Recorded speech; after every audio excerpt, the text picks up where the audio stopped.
I'm going to preview the number 17 Baylor versus number 10 TCU women's basketball game, which will be played March 2nd at 5:30 p.m. Central Time on FS1.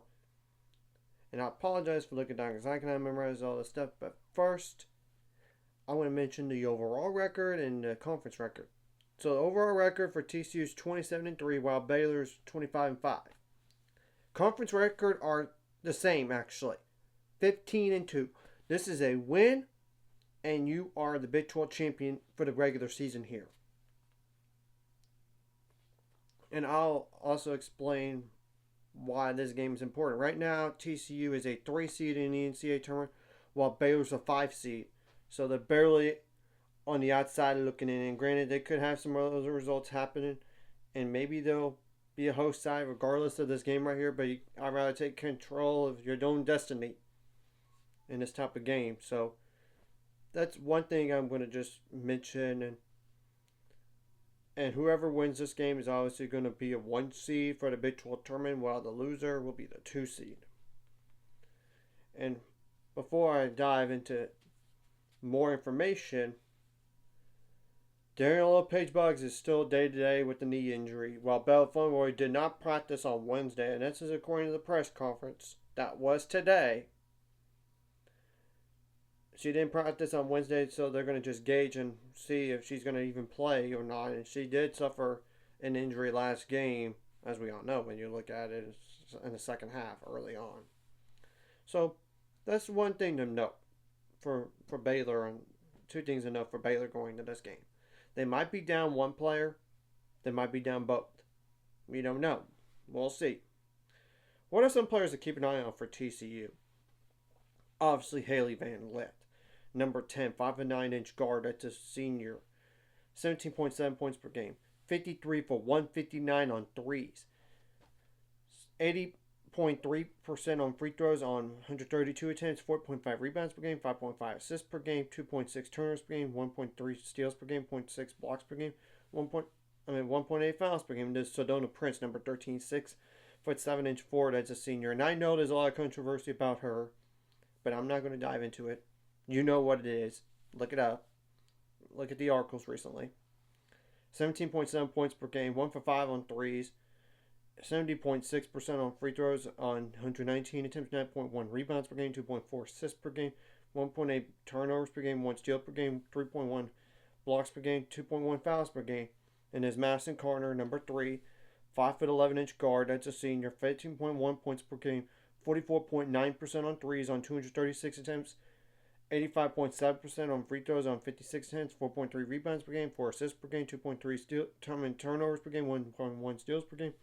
And 2.3 fouls per game. And I'll put the outlook on TCU women's basketball in the description below. And the next player to keep an eye on is Taylor Bigby. And she's not been starting recently. It's Dolphin Hunter, believe it or not. But I'll get over her numbers later. But as for Taylor Bigby, number 1, 6'1" guard. That is a junior.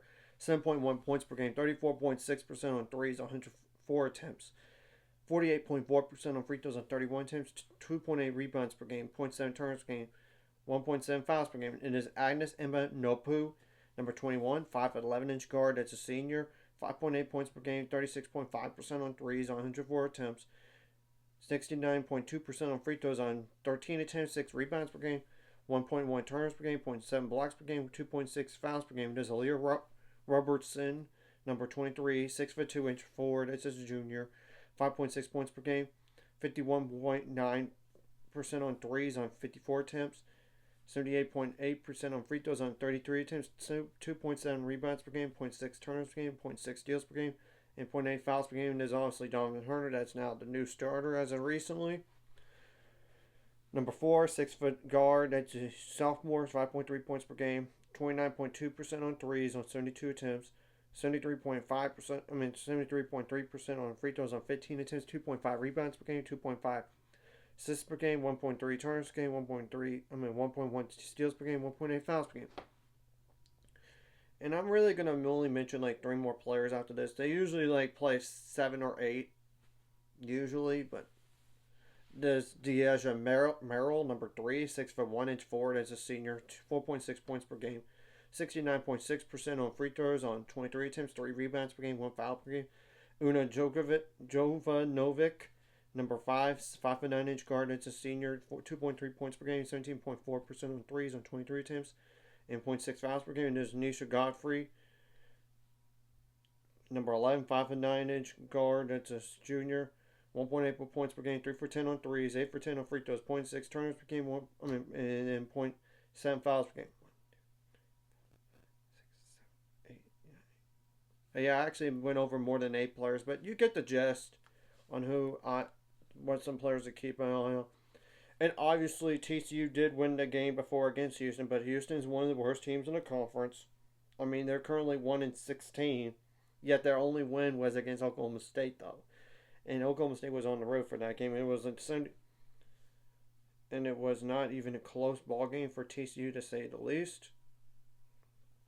I mean, 91-56, but Houston only played like 7 players or something. So, yeah, not exactly healthy team. While Baylor, as we all know, they are coming off of an upset win against Kansas State at Kansas State, which I know they didn't have Aoka Lee, and Kansas State was number 14 at the time, but Baylor was down. Daryl Page Bugs, like, for that game, and then early second half, Belafonte went down, yet they still won by 17 points, 79-62. And I'm just going to say one thing across the board. I hope the officiating is good in this game, not just questionable on one side or the other, because really, this is a championship game. And it is senior day for Baylor, I'm going to mention that, and it's a whiteout, too, so, yeah. And whatever the officiating is, you got to make plays to win. You got to want it more. And you got to out hustle them. Do it for your seniors, which I know TCU wants to do it for their seniors. And another thing before I go with any further, that TCU women's basketball has not won a conference regular season championship since 2010 in the regular season. But if you're talking about conference tournaments, it's been 2005. But you get the whole point. It's been 15 years. Now, obviously, Baylor women's basketball has a lot of conference championships in history, but this would be a potential second one for Nikki Collins in her 4 years at Baylor. Well, this is Mark Campbell's second year at TCU, and he's already turned that program around, which I know last year they were really good, but then all those injuries occurred. But you get the whole point here, and it's a rivalry game, too. I mean, Baylor versus TCU, no matter what sport, it's a rivalry. And obviously, whatever you did wrong last game, you got to correct for this game. Whatever you did right last game, you got to bring into this game. And whatever you did wrong against TCU last time, you got to fix it this time. And whatever you did right last time, you got to do it right again here. And you got to have that chip on your shoulder. And the pressures are really on TCU because they're a higher ranked team and everything. And Baylor's won 9 straight games while TCU has won 6 straight. So these are 2 of the hotter teams in the Big 12 here. So this is an intriguing matchup. Of course, now defensively, Baylor's been really good since that TCU game on the 3-point shooting defense when you look at the numbers. You can't let them kill you from deep like they did last time. You can't let them live at the free throw line either. You got to limit the points in the paint some. You got to limit the second chance points and the fast break points and the points on turnovers. Of course, you need some defensive rebounding, and it would be huge to get some blocks and steals in this game. And another thing I mentioned across the board, you got to limit your foul trouble while getting TCU in foul trouble, especially some of those better players out there. I'm just saying. Now, offensively, you did a good job. I mean, you got some points on turnovers last time, but it could have been more when you look back at the numbers. And I mean, turnovers that Baylor forced against TCU. You got to limit your turnovers. Got to get more points on turnovers in this type of game. You got to get some points on game or paint touch, and that leads to open threes. And you got to make your threes count. You got to make them have good shot selection. You got to take care of the ball. You got to get some offensive rebounding and get some second chance points and points in the paint. And you got to make your free throws count. Another thing I want to say on defense is make TCU miserable. as much as possible when they're on offense. And another thing across the board, you got to be good in those late game situations and stay poised.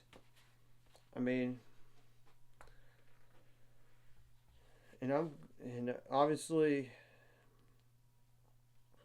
for Baylor, it would be huge if Sarah Andrews would step up on her last senior day ever.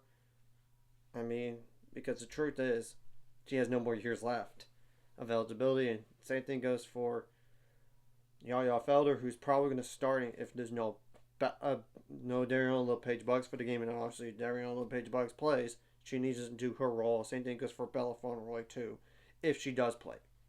We'll just say it's an if for both of those. Aaron Vonleh needs to do better in this type of matchup than she did last time. I'm just saying, against Odone Prince, and she's been better since then. So, and Jada Walker needs to step up too. And Kyle Abraham needs to step up and do her role off the bench as a backup post. And same thing goes for Kayla Nelms if need be. And Wyetta Jennings, aka Wise Jennings, needs to step up in this type of game and do her role.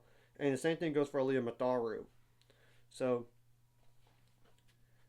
it's one of those games that if Baylor wins this game right here and wins one Big 12 tournament game, they should be a 4 seed for the NCAA tournament. They should be. But obviously, if they do lose this game, they still have a shot. It's just going to be a little bit harder because you got to rely on others. And you got to take destiny in your own hands. And Baylor has to go into this game and not be intimidated by TCU and show them who's boss at home. And let's not let them ruin our senior day. Seriously. And try to get that confetti on your senior day instead of TCU trying to win it on our home court here. So we're going to have to wait and see what happens. And I just wanted to go over this real quick. So it's not like a 20-minute video here or 15 minutes. But you get the picture of what I'm saying about this game here. So anyways, if you like this content, hit the like and subscribe button. See you guys later on the road to 800 subscribers. Of course, ultimate goal is 1,000 or more. Some remind those, of course, like video, comment video really helps YouTube algorithm. Some more people see it. Sharing the video does help as well. So more people can watch. And if you're watching and not subscribed, hit subscribe button for the notification bell as well.